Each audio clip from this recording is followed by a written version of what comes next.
சரி, யாருதான் அப்ப தமிழ் தேசிய அரசியலின் எதிரி? யாருதான்? இந்தியன் திராவிடம் ரெண்டும் தானே தமிழருக்கு தமிழ் தேசியத்துக்கு எதிராக இருக்கு.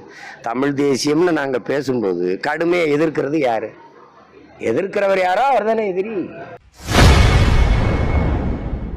தமிழ் தேசியத்தின் எதிரி யார் என்று தெரியாமல் திமுகவை எதிர்ப்பதாக பேசிய விசிக தலைவர் திருமாவளவனுக்கு நாம் தமிழர் கட்சி ஒருங்கிணைப்பாளர் சீமான் பதிலடி கொடுத்துள்ளார். தமிழ் தேசியத்தின் எதிரி யாரு? தெரியாம பேசுறோம்னா இவர் தான் எதிரின்னு சொல்லணும்ல. குறிப்பிட்ட கலைஞர் தான் எதிர்த்து பேசுறாங்கன்னு சொல்றாங்க.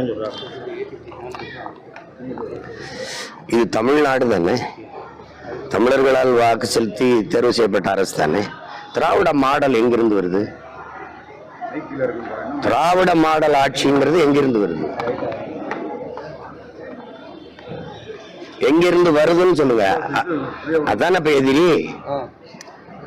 நீங்க தமிழரா திராவிடரா?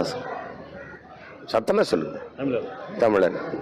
அப்ப உங்களை திராவிடர்னு சொன்னா எப்படி இருக்குது? நான் ஏன் திராவிடனா இருக்கணும்? உலகு எல்லாமே மொழி வழியே தேசிய இனங்கள் இருக்கும்போது நான் மட்டும் மரபு இனம்னா எப்படி? என்ன மரபு?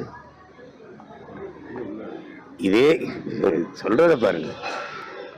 அது தமிழர் ஆட்சி, தமிழர் அறம் சார்ந்த ஆட்சி, தமிழ்நாட்டின் ஆட்சி, தமிழர்களின் ஆட்சி. அப்படி சொல்ல முடியலையே உங்களால. திராவிடர் மாடல், திராவிட மாடல், திராவிட ஆட்சி விட கிடையாது. திராவிடம்ங்கிறது தமிழ் சொல்லே இல்லை, அது சமஸ்கிருதத்திலிருந்து எடுக்கப்பட்டது. மாடலுங்கிறது ஆங்கிலம். திராவிட மாடல் ஆட்சின்னு அப்படி. ஆனால் தமிழ் வாழ்கன்னு முழக்க வச்சுக்கிற வேண்டியது. சரி, யாருதான் அப்ப தமிழ் தேசிய அரசியலின் எதிரி? யாருதான்? இந்தியன் திராவிடம் ரெண்டும் தானே தமிழருக்கு தமிழ் தேசியத்துக்கு எதிராக இருக்கு. தமிழ் தேசியம்னு நாங்க பேசும்போது கடுமையை எதிர்க்கிறது யாரு? எதிர்க்கிறவர் யாரோ அவர் தானே எதிரி.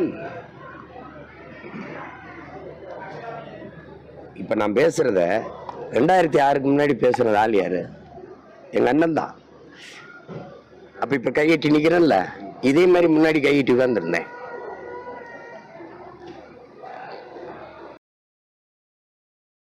செய்திகளை உள்ளது உள்ளபடி தெரிந்து கொள்ள ரெஃப்ளெக்ட் நியூஸை சப்ஸ்கிரைப் பண்ணுங்க.